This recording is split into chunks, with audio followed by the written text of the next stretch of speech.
ప్రతి మనిషికి బుద్ధి చెప్పుచు ప్రతి మనిషికి బోధించుచు ఆయనను ప్రకటించుచున్నాము. దేవునికి స్తోత్రము. హల్లెలూయా. ప్రతి మనిషికి పడినా వినకపోయినా దేవుడు రేపు మాకు లెక్క అడుగుతాడు. పలానా దగ్గరికి పోయి నువ్వు చెప్పినవా?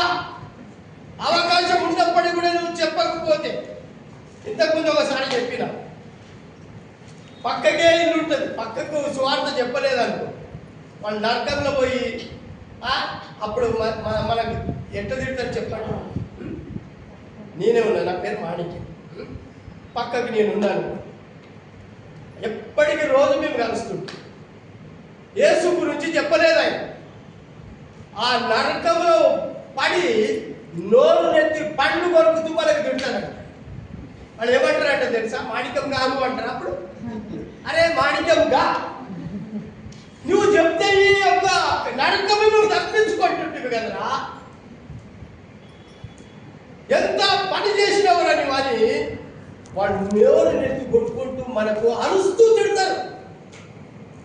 అందుకే దేవుడు అన్నాడు యూదా పత్రికలో కూడా 20 వచనము,